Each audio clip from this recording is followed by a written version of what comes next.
Hey everyone, this is Julien from Memory Cards, and I am playing Battlefield 5, the open beta, which is available now. You can go grab it from the Xbox PSN store, or I said that weird. You can go grab it from the Xbox store or the PSN store, or wherever you would get it on PC. I don't know. I don't really play these type of games on PC. But anyway, I wanted to bring you some live commentary over some gameplay because I've been playing this game today.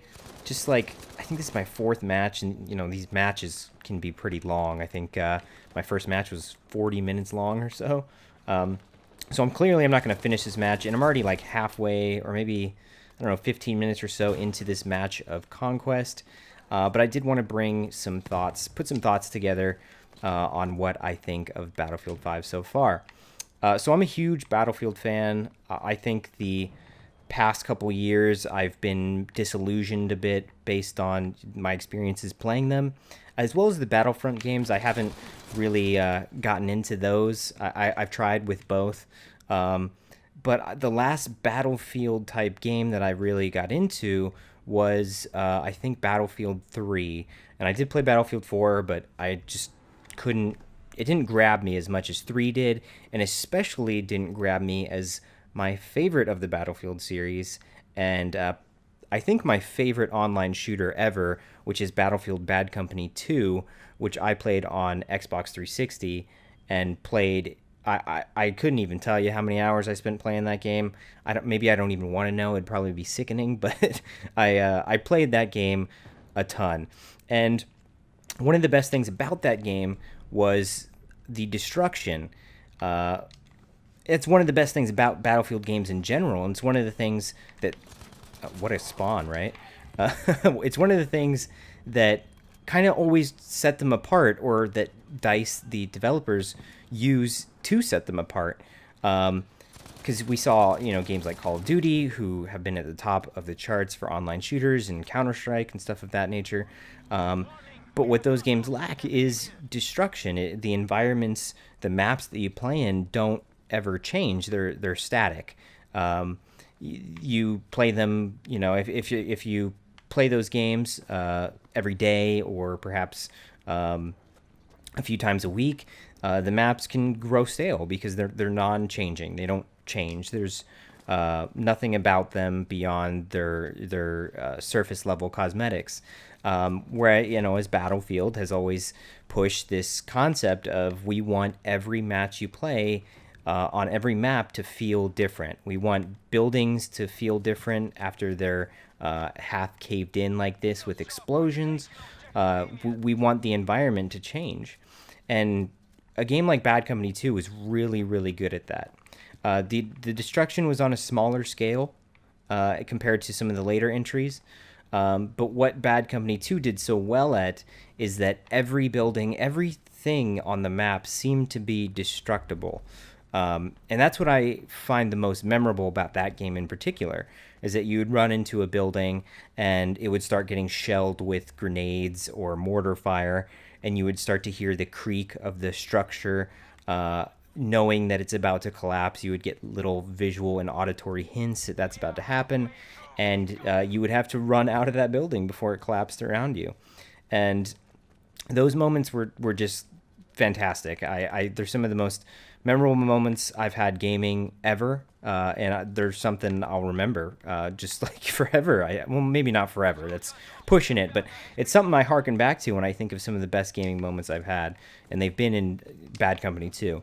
And then in Battlefield games after that, like with Battlefield 3 and 4, they started pushing more destruction, but in a kind of a scripted way, where there was like one or two events that could happen on each map that were always going to happen, provided that they met certain criteria, but it always met that criteria pretty much. I remember, I think it was in Battlefield 3 or maybe 4. Those games kind of blend together in my mind, but one of them had a map that featured a large skyscraper in the middle. I think it was in China, and that skyscraper would collapse at one point during the match, and it happened every match. But I remember, like, in the promotional months leading up to that game's release, they stated that, you know, every time was going to be different. Maybe the skyscraper would not collapse, or they showed other incidents of it, of things like that in other maps. And, you know, it was always happening anyway. So it felt scripted.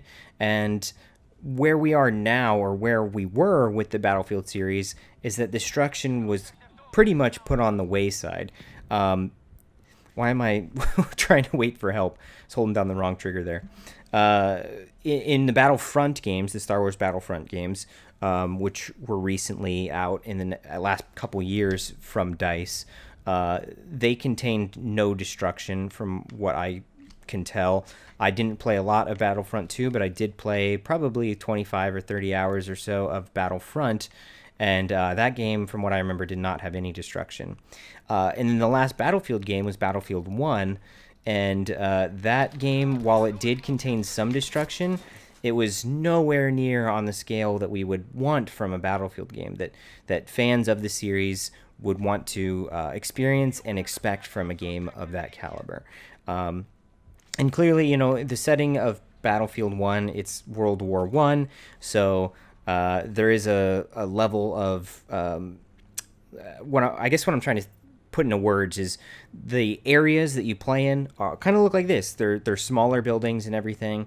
There's no skyscrapers. It's not a modern day city, so there's kind of less destruction that you can do, because I guess everything's made of wood. And but here we are now in Battlefield 5, and the destruction is more or less back to a level that I am happy with. I think that it's not fully there. I mean, I've only played on 2 maps, but from what I've seen, it's pretty damn good. But let's get into some gameplay specifics, and I want to mention also that there'll probably be edits in this as I correct myself, or just edit out bits that get a little boring. So if you're noticing edits, that's why. So one of the complaints that I've read so far, or heard people talking about, is that the game is still too slow, and that is a criticism that stems from Battlefield 1. And while I do agree that Battlefield 1 did feel slow at times, I don't know if that is an appropriate criticism for this game. And I'm still trying to wrap my head around it, because I believe that the criticism is that the game feels too slow in moments where there's not enough action, right? So, like, this is a big map. I'm playing the Conquest mode, which is a large map with objectives scattered across it. These are all the objectives: E, D, B, C. And the goal, or the objective, is to go to these flags and capture them and hold them. And the longer that you hold them, the less your meter at the top there counts down. And the first one to count down is the loser. So you want to hold your flags and not take too many deaths, because those are your your respawn tickets up there. So not holding flags will result in your tickets to respawn diminishing, and at which point, you know, you eventually have no tickets left and your team loses. So this map that it's on is a really big map, and you can tell for the past minute or so I've been running around. I'm not finding any enemies. I'm just hovering around some of the objective areas looking for intruders into the area. So if the criticism is that the moments in between action is too slow, I don't think that's a valid criticism, because you're always kind of trying to find where the enemies are. And I just said that. It sounds like a bad thing. Let me rephrase.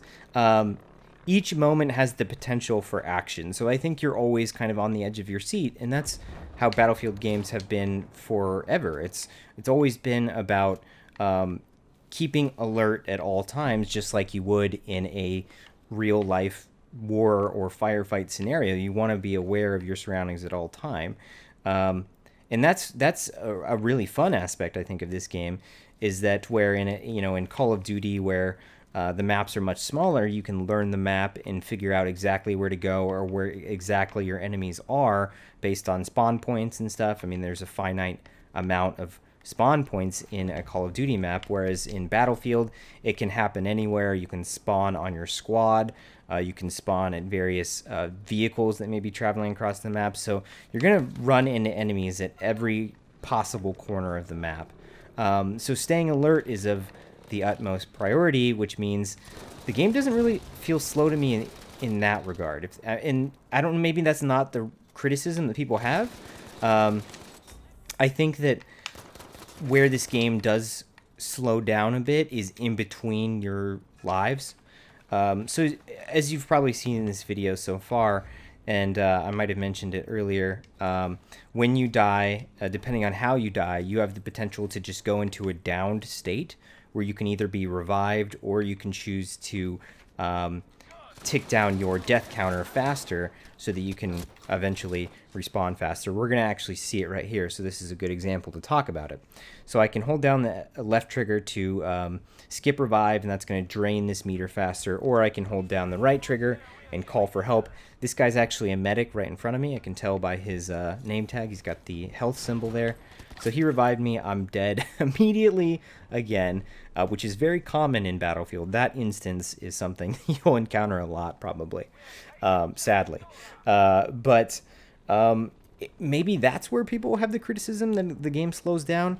And I can, like I said, I can kind of accept that, because for some reason I've felt that at times that meter, even if I want to drain it faster so I can respawn faster, it does feel like it can vary in speed. Like, there have been moments where I've like, man, this is taking a long time to die right now. And maybe that's just me. Maybe it's because I was in a firefight that was really hectic and my adrenaline's up or whatever, and I'm expecting to get back into the action ASAP. You know, I guess I can understand the criticism of maybe that is the slow part. But again, like, dying and respawning in Battlefield has never been something that's been as easy as the press of a button. It's always been kind of a process. And I don't know if it's changeable. I mean, I think that they need to have that respawn delayed enough to make the gameplay viable, even in such a large map. I could be wrong about that. I'm interested to hear your thoughts. If you want to let me know in the comments what you think about the game's speed overall, especially the revive and the respawn. If you want to let me know in the comments what you guys think, that would be cool. But anyway, so we talked about the destruction. We've talked about the speed of the game. Another standout for me is the look of the game. I think this is the best looking Battlefield game thus far. These maps are absolutely gorgeous, as you can see. Got a beautiful blue sky. It's a great skybox, good color to it, and you can see that it fades from like a light blue to a dark blue, kind of an ombre sky. Very nice. But all in all, yeah, the graphics, everything is super, super gorgeous. I think they knocked it out of the park in that regard. I was pretty taken aback by how good Battlefront 2 looked. If I was going to continue playing that game, that would have been the primary reason to keep playing it, was how good the game looked. Let's see if we can get the jump on some of the guys up here. I think the grenade I have is like an incendiary grenade or something, because I noticed that it drops like a huge ball of fire whenever I throw it. And that's another new thing is when you pick up ammo off enemies, you get this animation of you actually picking up an ammo pack off the ground. I don't remember that from Battlefield 1. If that was in there, please let me know. Along with telling me what you think about the game, please let me know if I get anything wrong, because that way I'll know. Because I haven't done, like, again, like, recently, I haven't been reading too much about what people say about this game. Just like some basic criticisms that I've seen on Twitter. I've tried to avoid all that because I want, like, as fresh of a opinion as possible. Because I like many of you probably, and like many people who play Battlefield games, I've been kind of detracted from having interest in playing them based on EA's general presence in the whole Battlefield situation, looming over like some sort of, like, I don't know, hideous demon with long fingernails digging into my wallet and extracting my money, or attempting to pay for loot boxes. Uh, it's actually funny. Speaking of EA doing that, I put out a video on NHL 19 the other day, which you should check out as well if you're interested in hockey or hockey games. And I talked about loot boxes in there, and EA was the first company that got me to buy into loot boxes with the NHL games, playing Hockey Ultimate Team. If you play those games, you know what I'm talking about. Anyway, let's get back to talking about Battlefield 5. Right now, I think that the Conquest, like, I've played 3 matches of it, or this is my 4th match of Conquest so far, and I think what I need to further my interest is to play one of the other modes, because Conquest is like this super expansive mode. There's a lot going on. I think that I need to play the Rush mode, which is called Airborne, I believe, in this game. But I think it's pretty much Rush mode, which was my favorite Battlefield mode from Battlefield's past. I wonder, can we get a counter for how many times I've said Battlefield in this game? It's got to be over like 100 by now. But I definitely want to jump into a Rush mode. I probably am going to stream this weekend. Man, when does this game come out? I think it comes out in October. So I got to get some playtime in it now. This is the weekend of Spider-Man releasing. That comes out in just a few hours, actually. It's going to be available to play. But I do want to spend some time playing this game this weekend. And we might clutch a victory here. I don't know. We're in the lead, I think, 76-43. Can't tell because we're capturing. Yeah, we're the blue, right? So yeah, 72 right now to 41. We need to capture some of these flags. We have D. They're pushing pretty hard. Is this a 32 on 32? I think it's a 64 total player match. So 32 on each side. It might be 30 on each side. Not sure. I never actually checked, but I believe that they're able to run that many players in a game on console. So I think it's 32 versus 32. Let's see if we can cap C or get over to C.